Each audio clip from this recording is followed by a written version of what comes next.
A Game Week 5 wildcard might not be optimal, but is it worth consideration? Absolutely yes. Welcome to the Gianni YouTube show. Hope you guys are well. In today's show, we'll look at the Game Week 5 wildcard compared to the Game Week 6 wildcard.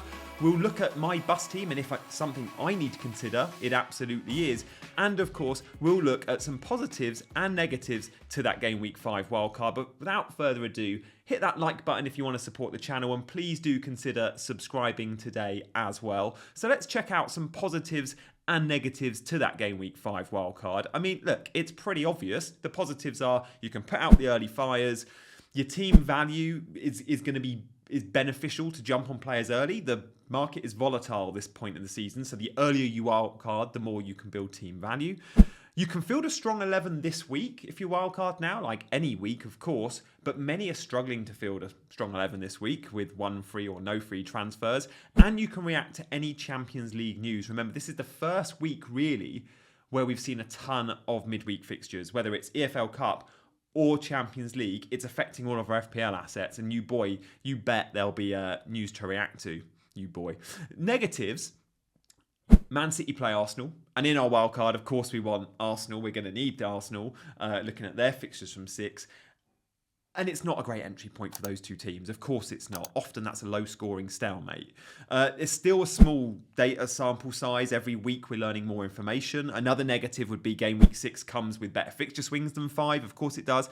And we still need time to react to any new transfers, like Jadon Sancho, for example. Could he be a thing? Maybe. But we need another week or two to know that.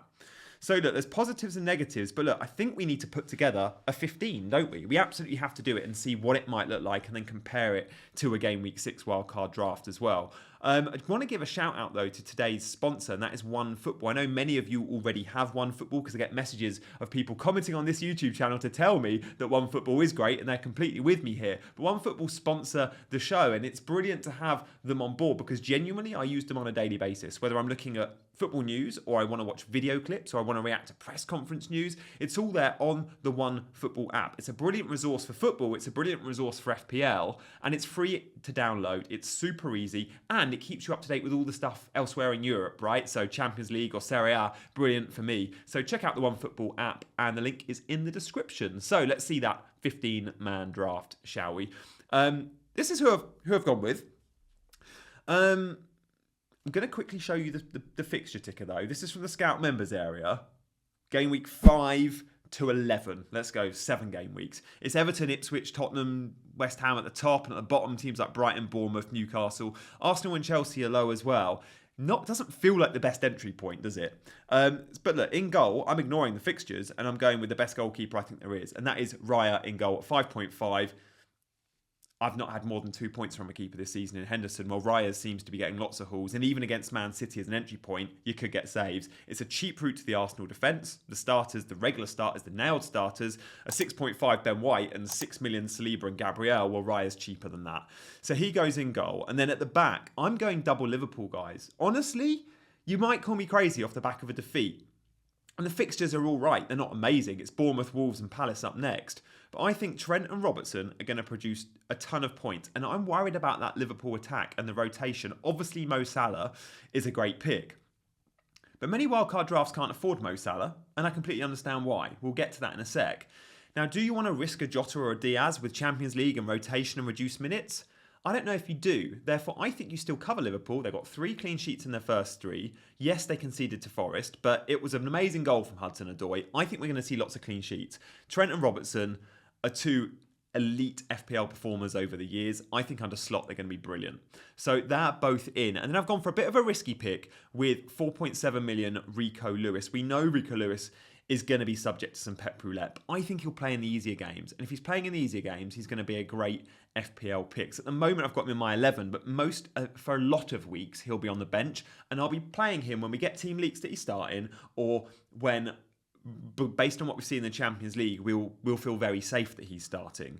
So if you're going for a Rico Lewis, your other defenders need to be pretty nailed, right? You can't have too many risks in your squad. I'm happy with Rico Lewis being one of those risks. And then on the bench, my second and third subs are Gabriel, so it's double Arsenal defence effectively with Raya. And then Van den Berg is a Brentford defender who's 4 million, who should be a starter. They've paid in excess of 20 million for him. He started game week 4. The fixtures are brilliant for Brentford from 6 onwards. Cheap route to that defence. Surely he's going to be a starter. If he's not, and he only plays some games, like when they play a back 5, they switch between a 5 and a 4. At 4 million, I think that's still fine. So that's where we're at with our defenders. But we need to talk now about the sexier picks, don't we? The sexier picks are in midfield, they're in attack, and the midfield looks proper different, right?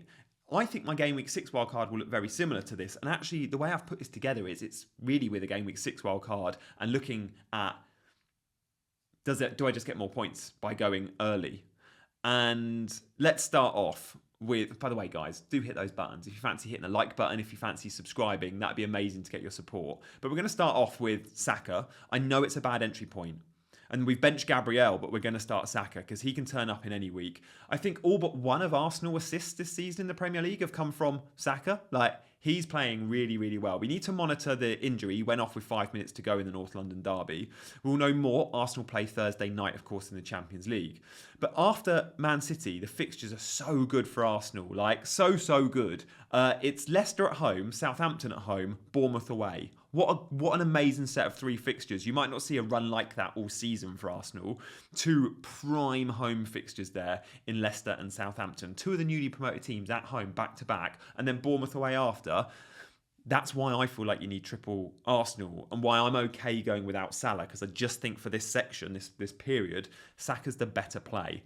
And then I've gone for a few glue guys in Mbermo, someone that I'll ride out in the tough fixtures, talisman for his team. I really like Mbermo. He's got Spurs up as an entry point away, where I think Brentford score, and then the fixtures are so good for Brentford. Now, when we look at that fixture ticker, they're right up the top. West Ham, Wolves, Man United, Ipswich, Fulham, Bournemouth. Like, good set of 6 that, and it continues for a while, actually, at Brentford. So Mbermo's going to be the talisman. He's going to be on pens. With no Tony, he's a better pick.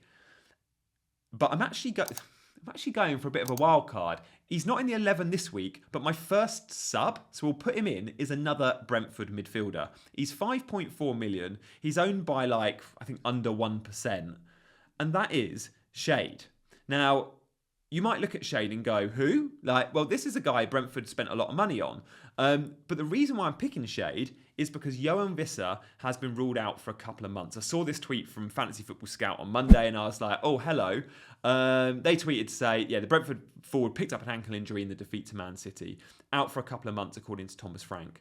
Now, with that tweet in mind, straight away, I'm like, oh, okay, Shade's been starting in a front 3, but he can play as a central striker. So I looked on his transfer market profile, and we can see he's played sort of equal games on left wing, centre forward, and right wing, right?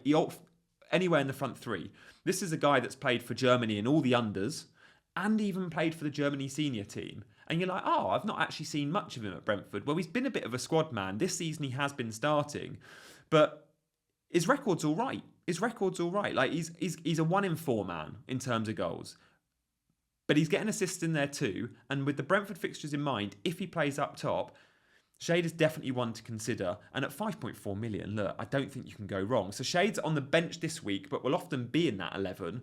And then in the 11 in midfield, we've got Rodgers of Villa and we've got McNeil of Everton. Both are cheapos, just over 5 million. The fixtures are there for both. Rodgers has been a 90-minute man, so has McNeil.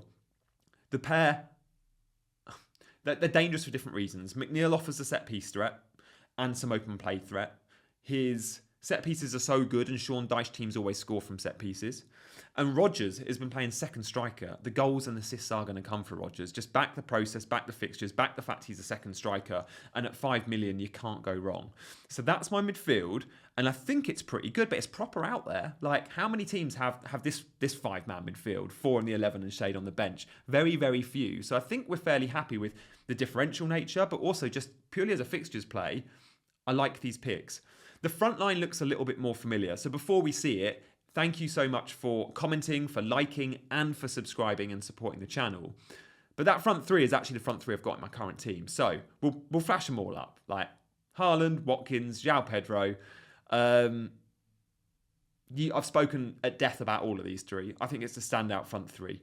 João Pedro might not have the fixtures after game week 5. They turn a little bit. But he's scored against Arsenal and Man United in game weeks 2 and 3. Watkins is shown, finally, thank you, he's rewarded my faith by jumping on him early, that he's going to start scoring goals even if he's not 100% fit. And he has said he's still got some niggles. And Haaland's, look, must own. With this draft, you can't get Salah. And the reason when I look at this draft and go, Gianni, should I wildcard in game week 5? Because the big question for me is, right, I am wildcarding in game week 6. I know I'm wildcarding in 6. But if I wildcard in 6, does that team, if I go a week early, outscore my current team in game week 5? And that's the big question I guess I've got to ask myself. Now, I look at this team in game week 5 and go, it could outperform it, but it's not optimal because it's got Raya in goal against Man City. Saka plays Man City. It's not the best of entry points from Burmo. I'll be relying on a Liverpool clean sheet. And look, Rico Lewis plays Arsenal in that fixture too. It's not the best entry point for a lot of these players. So let's have a look at my bus team and how it transfers over. Well, in my bus team, I've got players that I quite like this week. I quite like Jota and Salah this week. Obviously, I like Salah this week. My wildcard team doesn't have Salah. Doesn't have Jota, doesn't have Anthony Gordon, doesn't have Robinson, who's got an all right fixture. Like, if I can, I think the answer is to wait a week. And the team that I've just showed you, so let's go back to my wildcard draft. This team, honestly, this might be my wildcard 6 wildcard team. Like, do not ever build a wildcard for 1 week. That's a free hit. This wildcard's got to last now till the new year. Therefore, if I'm building a game week 6 wildcard team, this is it. Now, next week that might change because there's always new data, new information. We might see Jadon Sancho's a nailed player and go, he's 6.3 million, get Sancho in. Or Nkunku's 6.2 and playing up top and scoring goals. We might see that actually there's an injury elsewhere or whatever. The knock-on effect, the butterfly effect that's just given the Visser injury and shading, something else will probably happen ahead of game week 6. Every week we get more information. If you can wait to 6, I think you probably should.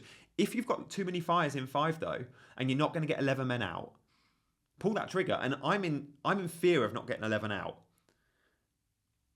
It's one to consider as the week goes on. Let's see if I've got any more fires off the back of the Champions League and EFL Cup results. As things stand, I don't think I will wildcard, but it's definitely something to consider. So you've seen my bus team, you've seen the wildcard team. Let me know what you think I should do in the comments. Let me know what you're doing in the comments.